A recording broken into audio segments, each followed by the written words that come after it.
Oh no, my puppy's feeling anxious when I leave. Here's what to do and what to avoid, plus some solutions. Hi everyone, welcome back to our YouTube channel and welcome to this video regarding separation anxiety. Separation anxiety in dogs is a severe problem, it's a common problem as well, and we're gonna talk solutions in this video. What to do, what not to do, and what we can do to solve it, make it better. Here's where we go. Let's dive in. So this might seem familiar to you. You close the door and your dog starts to bark, howl, whatever, whine, maybe destroy anything, which is absolutely stressful for your dog and for you as well, especially when you hear them start to bark and start to destroy anything and you have to leave. So we're going to talk about what we can do and what separation anxiety is. So what exactly is separation anxiety? We have to make a real distinction between real separation anxiety and mild stress. How do we do that exactly? Well, it is best to videotape your dog and see what he does in the first 15 minutes that you leave. The first 15 minutes will give you a good idea of what it is. If it is separation anxiety or if it is stress or if he acts and destructs out of boredom. That can happen as well, of course.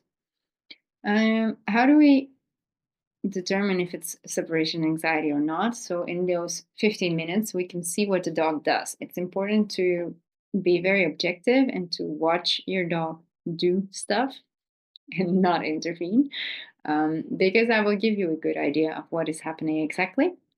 So you film your dog, and when you close the door, you want to see what he does. Does he immediately start to bark? Does he search for you? Does he start looking for you? Is he nervous? Is he just going into his crate, for example, and just go, okay, let's go to sleep? Because that would be a good indicator that if he destructs anything in your house, it might be because of boredom.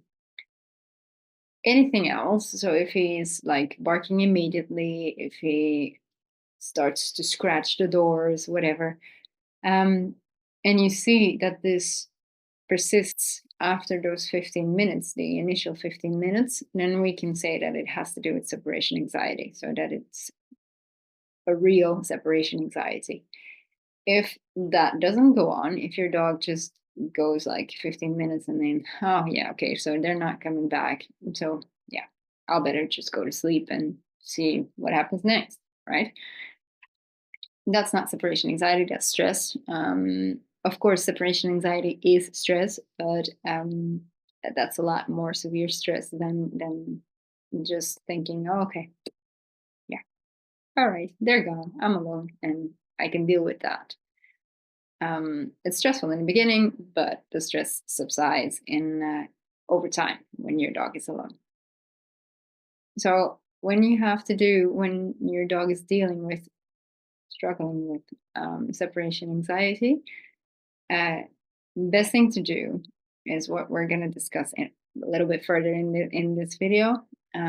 But what you have to understand is that he does not choose this. He didn't choose to have separation anxiety. Some dogs are a little more sensitive, especially dogs that have gone through being left alone, or being surrendered in a shelter or whatever. Those dogs are definitely more sensitive. Lack of socialization also happens to be an indicator for separation anxiety. Well, not every dog that lacks socialization has separation anxiety, not at all. What we do have to understand, though, is being left alone as a dog is not normal. Of course, we do it because we have to go to work and we cannot take our dogs. Some people can, which is like great, but most people can't. So those dogs that live alone with us it is not normal for them to be left alone. If we see this, if a dog weren't living with us as humans, then he would be living in a group of other dogs, not necessarily a family group. For wolves, that's true. It's a family group. For dogs, it's not. Dogs is usually not a family crew, let's say, not a family group, but more of a mixed group. But they tend to support each other, be there for each other, and work as a group. If one leaves, there's still plenty of other ones around to deal with, right? Or to socialize with. That other dog comes back, and that's just done. That's just it. Another dog leaves. That happens, it's very normal for dogs to not be alone. So when we pick up our dog at a breeder or in a shelter or whatever, they're used to being around other dogs. Now, don't go out, go get another dog, because that will not solve your problem. Um, Usually it doesn't. Sometimes it does. Usually it doesn't. Uh, what we want to do is we want to understand that our dogs live in our world, but we have to adapt a little bit as well to their world and to their understanding of the world. So for them, we are their group, we are their tribe. Um, so they see us as other dogs, not necessarily, but they see us as other dogs, as part of the group, of course. So when one leaves, or when all of them leave and he is left alone, that's not normal, and that is very worrying for the dog in question, because that dog does not know what it did wrong. It didn't do anything wrong, of course, but it doesn't understand that way, okay? Because it's not dog like to do that. They're leaving me all alone. I'm in charge of whatever. I had no idea. I have no idea what to do. So it's really important to understand that part and to know that we have to teach our dogs our human ways. We, as humans, have a family, we have like a community, we have like in sports teams, for example, we have a team. In businesses, we have a team. And in that team, there are bonds. If one leaves, okay, we'll see each other tomorrow. Done. um, and that's what we have to teach our dogs. We'll see each other tonight again, right? Um, but they don't come understanding that. So we have to teach them, and we have to be patient teaching them that, because that's where it goes wrong sometimes. What goes on in the dog's brain? Usually it is pure stress. We're very, very, very anxious. So a lot of anxiety in that brain, which causes a dog not to eat, barely drink. So everything just goes to survive. A lot of stress, only survival. That's important. So that's important to understand. What you should not do is punish your dog. Punishing your dog will just make it worse. Don't do that. It doesn't work. It's not going to help. It will only make things worse. The cold turkey method, he just needs to adapt to it. He just needs to get used to it. Usually, that's not a good good take on things. We just want to teach our dog, not just deal with it, boy. I don't care. You do care. You have to care, because it's a lot of stress. You want to rush ahead without any plans. Make a plan for yourself to do the training. It's so much more consistent if you have. You will be more consistent when you have a plan to work with. If you don't have a plan, write one or work with it with a professional who will give you a plan, because that is so important. Too much comforting when you come back, making a fuss when you come back or when you leave also as well. If it is important to your dog that you are there. So if you give them and shower them with attention the whole damn day when you are in the house, the moment you that's important, and then you are very important. Your presence is important. But when you leave, also that absence is important. If you don't always shower your dog with that lot of attention, lot of kisses and cuddles, um, and you make them feel like, okay, you're here, I'm here, but we don't need to interact the whole time. Your dog knows, okay, so when you are here, that's actually not as important to me than it was before. So when you leave, also your absence is not as important to me as it was before. I hope you I hope that makes sense. Because it's so important to teach dogs that, okay, yeah, I am here, you are here, but we don't need to interact the whole time. So that means that when I'm gone and there is no interaction from me, that is not important because I don't give you that interaction the whole time I am here. So when I leave and there's no interaction, that's just it. So that's very important that we teach our dogs that. What you should be doing, boosting feelings of safety. So use a safe place. If your dog he likes a crate, he can use the crate. If he's not used to it from puppy ages, then it's not going to help your dog because the confined space makes it worse usually. So we want to give them space to roam. I know it's not ideal with a dog that's destructive, but that's why you wanna practice in little steps and really small baby steps.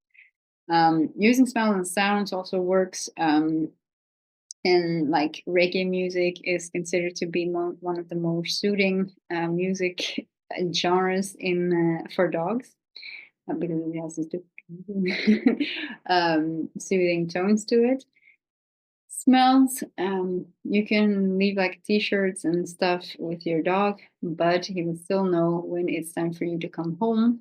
They know that by smelling and by the scent of you diminishing. And when they get to a certain point of molecules in the air and they know that you're going to be home around that time, they will know the time. They cannot tell time, but they can when they have something that they can smell that they know is no longer there and will be back again when there's that amount of molecules of smell in the air, scent in the air. Supplements and natural support, if needed, is always an option. I would always start with food and look at what the dog eats to make sure that we have a perfectly good functioning body to work with. So I think that's very important. All right. Practical. You're gonna shake things up. Say bye-bye to routine. You want to avoid being too rigid in routines, which means that when well, for example, you take your keys, you put on your shoes, you take your backpack, you take the lunch you prepared, take your jacket, and then you go. 5 things already that we can start to pitch the routine with. So, goodbye to just getting the keys and putting on the shoes. What you can do is you're going to take your keys and you're going to put them somewhere, but you're not going to leave. So you're just going to take the keys and gently do something with it. Sorry, my cat is trying to get on my lap. Here he is. You're going to take your keys, put them somewhere else. Remember where you left them. It's very important. Put on the shoes that you go work with usually and do the dishes, wash the windows, whatever. Something that makes your dog like, oh, okay, nothing happens. That kind of stuff makes your dog worry less because there's no routine to it because they can't put one and one together. They know they take the keys, they take their shoes. They know that you're gone, right? So that's what we want to break that routine. It's so important. And then start with mini leave sessions. The mini leave sessions, what do I mean? You start by, for example, if you have 15 minutes and you're reading a book or whatever, you take your book and read 2 pages, then go out the door and come back. Read another 3, 4 pages, go back out the door, come back. And all the while you're doing that, you're not saying anything to your dog, you're just minding your own business, you're reading a book, but you're also going out. You can put on all your stuff like you were supposed to leave, but I would do that in secondary stage. So first, you just practice going in and out, out and in, out and in, and eventually want to go at, okay, now I have 15 minutes to train. I am going out the door. I start my car, drive out of the driveway, and come back. So that kind of stuff is really, really important because your dog knows that you're still always coming back. And the longer amount of time that we can teach them, they know, okay, all right, they're always coming back. So that's what you want to focus on. All the while not making a fuss in leaving or in coming back. That is so important. I want to say though, it's hard. Um, Training a dog with separation anxiety is hard, and it is draining sometimes. It takes time to get through it. It really does. It does get solved, but it takes time. With the right steps, you can make your dog feel happier and feel more relaxed. But hang in there, and try to work with your dog.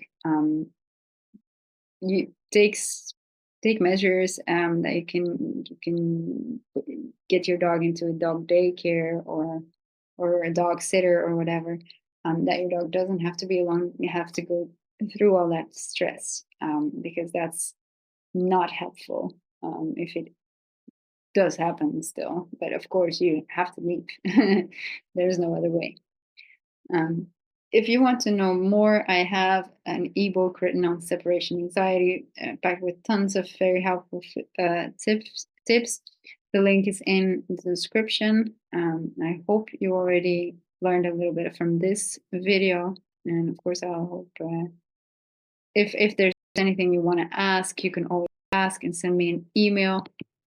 I will put the email address up like that. If you want to know more about my videos or watch more of my videos, like subscribe to the channel, and we will see each other another time on another video. Thank you so much. Bye bye.